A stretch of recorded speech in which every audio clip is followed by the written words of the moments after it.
Catus Maximus here, this time with a review of Harbor Freight's Quinn's Extractor socket set. These, instead of being spiral extractors, these are wedge type extractors. They have this special cutout, so these little corners end up right in the middle of the flat of the fastener. Let me grab one here, like so. And so when you have a fastener that has rounded corners where the wrench won't grab, the idea here is that these should, the keyword being should, be pretty darn tight. And so that little hook sits in the center of the head of the fastener, and when you rotate it, it actually carves and shaves up a little metal burr, 6 of them evenly on all sides because it's a socket. And then that burr, the idea is it gives enough extra traction for you to be able to remove the fastener. And by the way, people who are complaining about my old yucky welding apron with holes in it from when I sucked it up in the belt sander, you can always do a super thanks and help me buy a new one. Super thanks is a kind of donation system through YouTube. I don't like dealing with the Patreon stuff, and so YouTube has super thanks, and I think I've only ever mentioned it once in like 2,500 videos or something, or 1,000 videos since they've come out with the super thanks. Anyway, a lot of people have been complaining about this thing, so I figured I'd put it out there. Harbor Freight's charging $30. I regretfully spent $60 on both of these. I do kind of like the metal rails, although these little silicone feet can slide off, and then all the sockets will henceforth also slide off.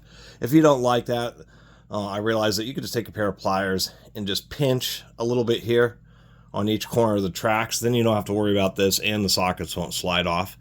But one thing I was going to mention I kind of like about these socket rails is if you're of the persuasion, you can actually take both of these sets and put them all on a single rail and just have a more concentrated socket strip. And so that's something I don't mind. I think the aluminum rails are just fine. And, you know, these little plastic clips can break, but, you know, there's some disadvantages to the metal ones too. So I think it's more of a personal preference. But once again, the ability to do double-sided when you have a lot of tools like I do is pretty nice. Now, the reasons that I'm not going to recommend these, they're advertised as Impact, they're chrome molybdenum, and they're just carburized versions of the old Taiwanese chrome molybdenum extractor sockets. Surprisingly enough, Harbor Freight is clearancing the fractional ones, and the metric ones are $35 on their website, where it's $30 for the Quinn. So I don't know if that's the introductory price of the Quinn, but I find it a little strange that the chrome-plated, the old school ones that they've had for, I don't know, 6-8 years, are now more expensive. And it's probably the same supplier, but what I do suspect is that it's a lower grade. So, you know, you can custom order tools or all sorts of products from manufacturers, and you can say, I just want the absolute best, your A grade product with, you know, my name on it. Or then you can say B grade or specify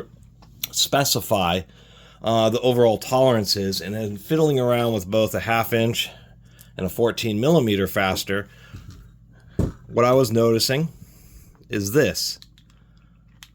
So you think, oh, it's an extractor socket, it goes all the way down to the bottom. Actually, these, as properly designed, are slightly tapered so they get narrower.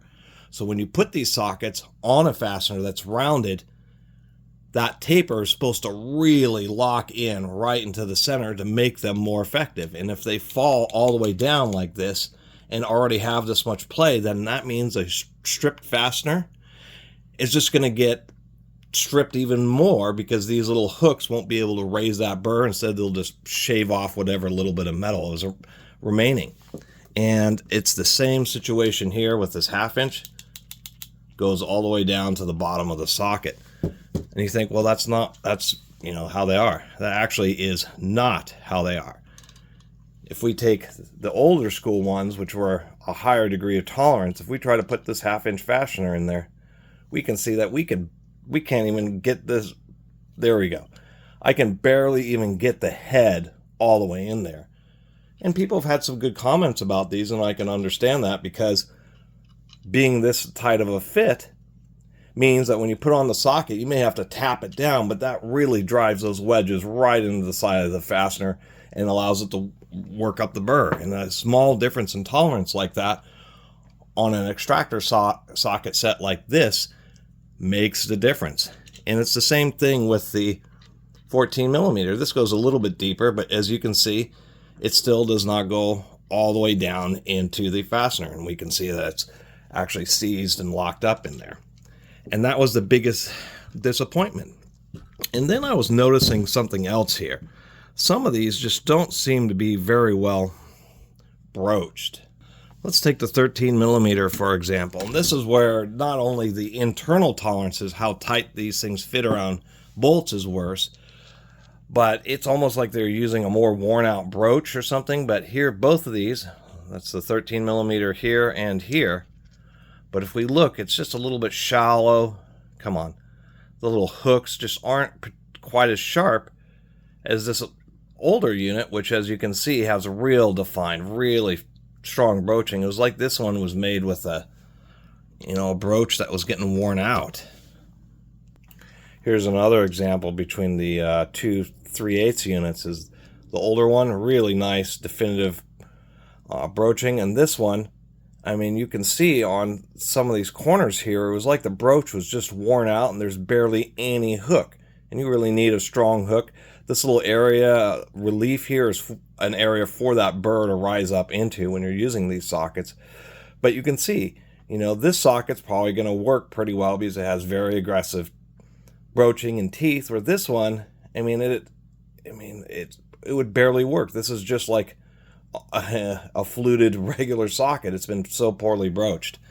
And so that's the big disappointment about these, is that Harbor Freight is replacing these, seeing that how they have these on clearance, or at least the fractional ones right now on clearance. Seems like they are getting rid of these and they're just going to be replacing with the Quinns. And the Quinns aren't manufactured as well. There just is no arguing about how this fastener falls into there, where it gets locked up into here. And the same thing with the 1/2 inch. Goes all the way to the bottom there and will barely even fit in the socket here. So that's my recommendation. If you thought about getting these sockets, I would get the old ones. And if you have a problem with them, what I'm sure Harbor Freight will do with the warranty is just end up swapping them out with the Quinns. But it's just kind of a shame. You would think, oh, they're just going to be exactly the same, just a carbon finish. And maybe it was my luck. They only had like 3 sets of these on the shelf. And I just grabbed the first one. But I highly doubt that I'm an outlier in having some of these sockets be just so poorly broached and have ended up with a set of the old ones where just like every one of them is really nicely machined and manufactured with tight tolerances and the proper taper. So that's my almost 10-minute video talking about these. And let's say wait till you can get coupons and maybe get both sets for, whatever it is, $45, $50 or something like that. But in the meantime, I'd still stick with the old ones. It's just a little disappointing. You'd think the Quinns would be, if anything, at least the same level of tolerances, but apparently, inflation and cost of manufacturing between there and here, they had to cut costs somewhere, and they didn't want to make them. I think they should have kept the same tolerances and just made these things $35 or $40. Instead, you're going to end up with more complaints about these not working, which is, of course, detrimental.